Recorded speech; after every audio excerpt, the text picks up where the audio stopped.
Howdy there, YouTube. Okay, made some progress here. I was able to sand these down, and I was wrong. And I'm wrong quite a bit when I'm doing these projects, and I would really hope that you watch the videos to the end, because I don't edit these around. I don't know what the end result is going to be when I start these videos. You guys are discovering this stuff along as I do.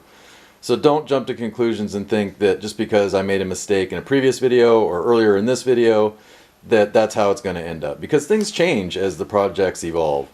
So please, I beg you, don't make rushed comments, watch the first 10 seconds and then jump, oh, you're an idiot, because I just removed your comments anyway, so don't even bother writing them. So please, if you have some constructive criticism, that's great. I enjoy that. I have fun talking with you guys. But if it's just some a-hole remark, just keep it to yourself, because I don't really care. It doesn't bother me. If it makes you feel better, then go right ahead, because I'm just going to remove it anyway. So anyway, I think I'm going to do a simulated laminate stock with this. So like I said, I was wrong. This wood is actually really hard and probably pretty good. I don't know what kind it is. There's a bunch of different conjectures online on what kind of wood it is, and I don't know. I'm not a wood guy. So what I'm going to do is I'm going to try to simulate a laminated stock, because it kind of has that grain structure anyway, even though it's not the right one with the triangles, the overlapping triangles. So I'm going to try to simulate that using two different colors of stain here. And I've got this ebony, which is dark. They have a black, but they only had it in a gallon. I didn't want a gallon because I'm probably not going to use it all. And then for the background, I chose this pickled oak because it was kind of the least yellow but not white. But now that I've got it home, it looks pretty darn similar, so hopefully I can get some kind of drawing out of the color. You know how this stuff goes. So what I'm going to attempt to do anyway, is use this ebony to make the dark pattern first, and then I'll go back with this and go over it. I might end up using a sample piece of wood. I don't know. I'm kind of hesitant to do it on this because it might stain it to the point where I can't get it out. And the stain wasn't in there very deep, it's just right on top of the surface. You can kind of see that on this. And this was the original color, which I do not like. It's not right. It's not the right color. So, yeah. So I'm just going to continue doing that. I got the handguard. I didn't get too crazy with the inside. This one wasn't too bad, but I did have to sand this one down because the shellac had cracked, and so it was really rough. And I didn't want to have to do all this work just to have this part look like junk. So it came apart just like a standard AK, nothing really special there. This part was real tight on the barrel, which is good, because that'll keep it from wobbling around. And this piece here is kind of not very well made, but it seems to work, so I'm not going to worry too much about it. They didn't take the time to finish that very well. And I noticed on the replacement ones that they come with a full width notch, and which is kind of strange because there's no way that a full width notch is going to fit in that slot. So I guess you'd have to cut it down to make it work. So that's where I'm at right now. I'm working on this stock. I'm going to continue to work on the stock. Still haven't quite figured out what I'm going to do about the gearbox situation. I'll probably just rebuild this one and just put the blowback crap back in. I really don't like it because it's really junky, but I think if I mess around with the springs, some of the spring tensions, I can get a little bit snappier blowback. Not that I really want it, but I'm not going to run a suppressor on it, so it's not really going to make a difference about the noise of the gun itself.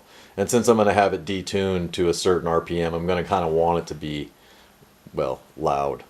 As loud as an airsoft gun gets, but I'm not going to aluminum piston or any of that crazy stuff, because I've done that before, and all that does is make a giant tack, tack, tack, tack, tack, tack, tack, which kind of makes you obvious on the battlefield, and people start to seek you out based on the sound of the gun.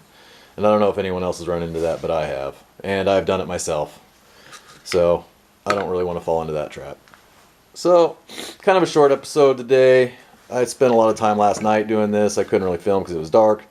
So I'm going to continue, and I'll probably cut and put the attempt to laminate an unlaminated stock next. So, a little bit of time for you, a bunch of time for me. So, hold on a sec.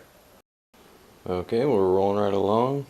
I'm not done with it yet. I'm going to buff it and clear coat it, but it's getting there. I'm getting kind of the effect I was going for. You know, things never really turn out the way that you picture them, but this one kind of is. These really sharp lines, wasn't really going for that, but that's really what a laminated stock looks like, and you know, they're really ugly anyway. So, I know it's not really correct for the Type 3 receiver, but I don't really care. It's mine. I get to do with what I want with it. So, while this dries, the next phase is to make these two one, but minus the cylinder. I'll have to reuse this one, or I might have another one, but I'll probably just use this one. Just clean it up real good. So I'm going to take all the good stuff from this one and put it into this one, as well as these 100 to 200 Raptor RTQ ball bearing gears, this trigger that I just got today along with the gears, this air nozzle, and anything else that can swap over or that needs to be replaced. I think because I put ball bearings in this gearbox, but I think I want to use these bushings because these guys have internal ball bearings, and I think that I want one solid point. I don't want all that, you know, any potential slop buildup in tolerances to mess me up on my gears. So I think I'll head that off at the pass by just using some bushings. So I'm going to clean it up. I'm probably going to paint the gearbox, probably red. Why not? I got a red nozzle, I got a red trigger, so why not paint the gearbox red too? I know I got a blue hop up, but I don't really feel like painting it. So I'm going to go ahead and cut and do that, like I said, while I wait for this to dry. And I'm really hoping that after a really nice buff and some clear coat action that this has a little better look to it. But even if not, most of the AK wood stocks weren't known for their beauty. But I couldn't roam around with that orange. I just can't stand it. So, do something different. And that's what I did. So, once again, cut and slowly plod along. Alright, well, I've got it to where I think I want it. And I just wanted to put in a couple seconds here to say it's really easy on any project that you're working on, Airsoft or otherwise, to take it too far. And once you've taken it too far, a lot of times you can't take that one step backwards. So it's not exactly the way I want it, but I know that if I start messing with it, I'll mess it up. So it really does kind of look like a laminated set. I'm not sure if this wood isn't just laminated, to tell you the truth, but I don't think it is. It's just got a really wide grain. So I think it looks pretty good. It's pretty similar to this guy here. I mean, the color's not exact. You can see it's a little bit darker, but I'm going to clear coat these, so it should kind of change the color. I don't know if it'll get quite that deep, but it'll be close. Close enough for me, close enough for Airsoft. Close enough so that it doesn't look like, that orange, I can't take it. So, that's the stock set. Now, I opened the stock gearbox that was inside of here, and I had heard this before on some of the forums. And it did happen to this one too, and it was broken inside there, so good thing I took it apart because that wasn't going to last at all. And I had heard that this is a problem with this particular model. So I put those RTQ bearing deals into the gearbox to shim them, and it only took one shim on one gear. So I mean, that's absolutely incredible. And I'm hoping that once everything's tightened down that the shimming will still be good, but you put in a shim, makes it tighter, you take it out, it makes it looser. So I just kept, I put one on each side and spun it, and it just needed the one. So that's pretty cool, man. So thanks to Raptors Airsoft for making those fairly decent to begin with, because that's not always the case with Airsoft, as you well know. Not everything's going to fit. So I'm going to continue. I've got that gearbox now to kit bash together because I was going to buy another set of parts, but after I added everything to the cart and I looked at the total, I said, I think I'll just kit bash these two together.